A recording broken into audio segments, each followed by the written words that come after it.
sa iyong pagkalinga tunay. Ang buhay ay saglit, tila hamog sa umaga. Ngunit sa iyo, may tibay ang pag-asa.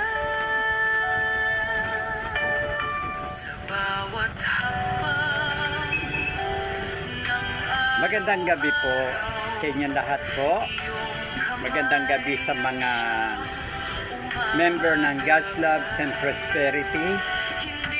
Lahat ng mga member dyan, binabati ko po ng magandang gabi. Kung may ay kaarawan man ngayong araw nito, binabati ko rin po ng happy birthday. Naway mapagpala po tayong lahat ng ating Panginoon Diyos. Alam niyo po, paglabas ko sa pag-aaral ko sa Bible School ngayong araw nito, ako'y nag-research na ng mga assignment ko at nag-aaral na ako ng public speaking at evangelism. Salamat sa Diyos sa patnubay at gabay niya sa aking pag-aaral. At marami na rin po akong natututunan sa tulong ng Diyos at sa mga kasamaang kong mga pastor at mga professor. Ako po'y may babahagi sa inyo na aking babasahin na pinamagatan kong pangarap na higit sa aking kakayahan. Ito yung devotional pagsuko sa Diyos.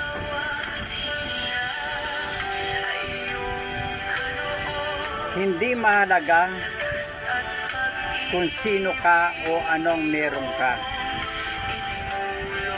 Ang mahalaga ay kung sino ang Diyos na tumawag sa iyo.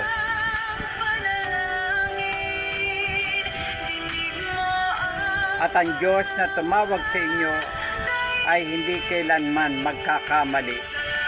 Amen? Kapag sinabi mong, narito ako, gamitin mo ko, isang mahalagang desisyon ang ginawa mo. Ang desisyon isuko ang lahat para sa Diyos.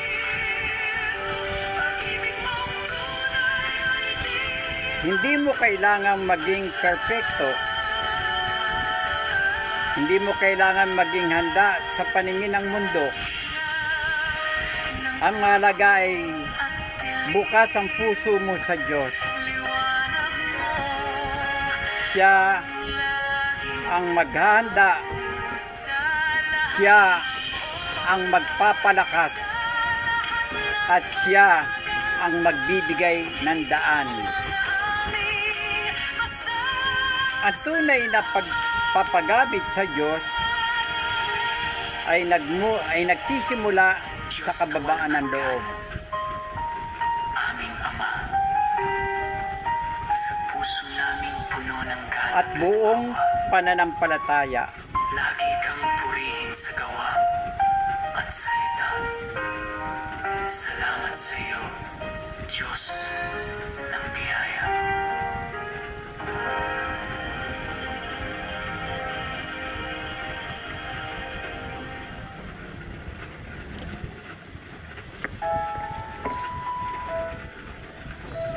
Minsan, hindi natin alam kung saan tayo dadalhin ng Diyos.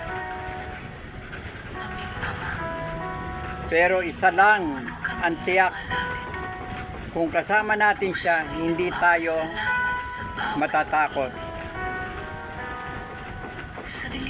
Kung nasa puso natin ang ating Panginoon Diyos lagi, at siya ang laging kinakausap natin, at siya yung number one sa buhay natin,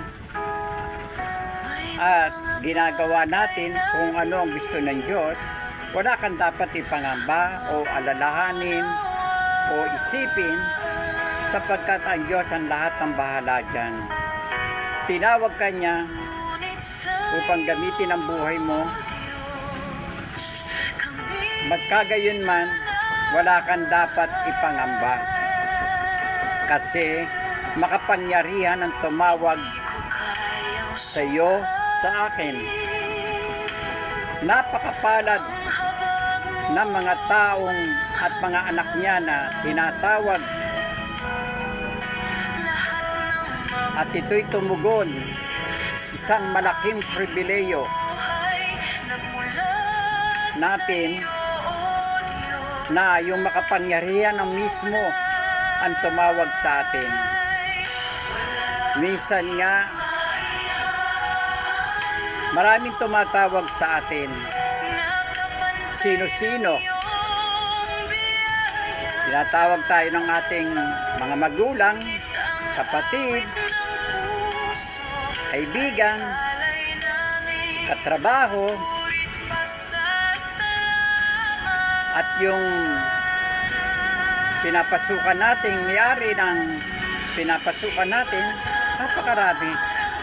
Pero kakaiba ang tawag ng Diyos. Bakit sinabi kong kakaiba ang tawag ng Diyos? Kasi may kaakibat na pagpapala. Pagpapalang hindi mo kayang ipaliwanag. Pagpapalang hindi mo inasahan pero dumarating. At yung pagpapalang dumating na yon, nag-uumapaw sa puso yung kagalakan.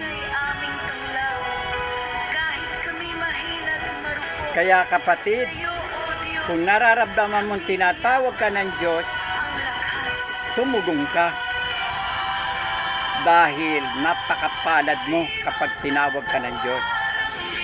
Gagamitin niya ang buhay mo bilang liwanag sa gitna ng dilim. Tinawag ka, bumaba siya sa trono upang tawagin ka at kausapin ka.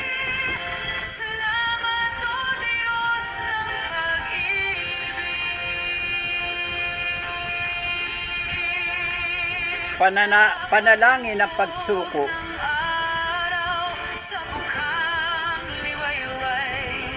Panalangin ang pagsuko at paggamit sa Diyos.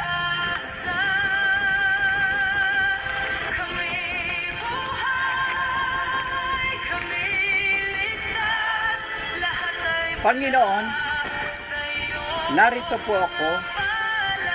Buong puso akong sumusuko sa inyo. Hindi ko alam kung saan ninyo ako dadalhin. Pero ang alam ko, kung kasama ko kayo, hindi ako matatakot. Gamitin nyo po ang buhay ko bilang liwanag sa iba. Gamitin nyo ang aking kahinaan upang maipakita ang iyong kalakasan.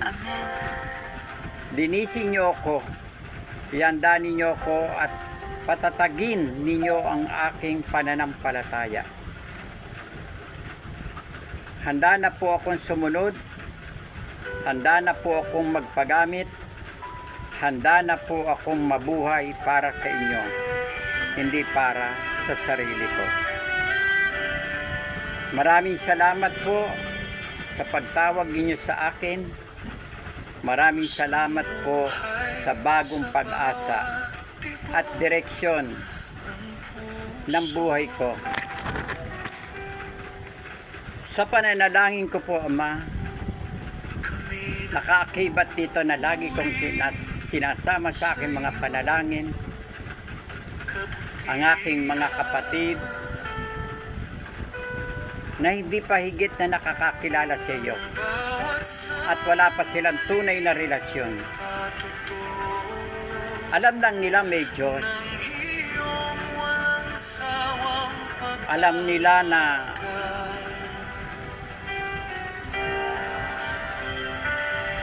meron Diyos sa gumagabay. Pero yung layunin mo po ay hindi pa nila alam. Yung tamang relasyon po sa inyo, Lord. Katulad nang ako'y tawagin mo, nagkaroon ako ng personal na relasyon sa iyo. Higit habang tumatagal, Ama, Panginoon, lalo kitang nakikilala at lalo po kayong nagpapakilala sa akin. Salamat po, Ama, sa patnubay at gabay mo sa akin at sa aking mga kapatid at sa lahat ng mga nakikinig sa akin. Tulungan mo po sila, Ama. Ako'y daluyan lang ng iyong pagpapala para makarating sa kanila.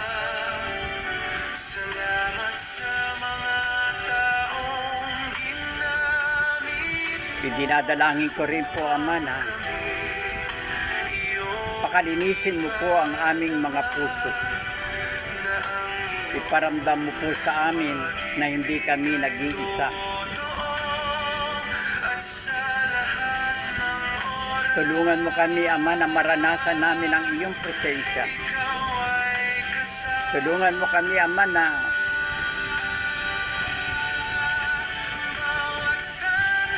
ikaw ang maging number 1 ng buhay namin. Ikaw yung magmaneho ng buhay namin. Ikaw na rin ang magdesisyon para sa amin. Ikaw yung magpatakbo ng mga natitira namin buhay. Maraming salamat po, Ama, sa lahat-lahat ng mga biyaya na ibinigay mo sa akin, sa kanila at sa aking mga kapatid. Ibinibigay ko po sa iyo, Ama, ang pinakamataas na uri ng pagsamba, ang papurihan ka at pasalamatan, dakilain ka at luwalhatiin. Sa iyo ang kaluwalhatian at kapangyarihan, sa pangalan ng iyong anak na si Jesus, na aming Panginoon. Amen. Dito po natatapos ang aking pahayag. Naway mangyari sa atin yung aking mga binasa. Maraming salamat po. Mabuhay po tayong lahat.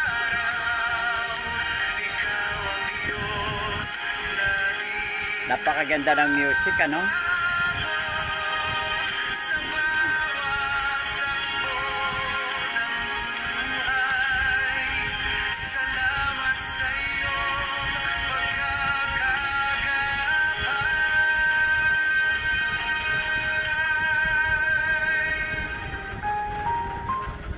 O Diyos, Bye-bye! Ikaw ang laging dahilan ng aming awit.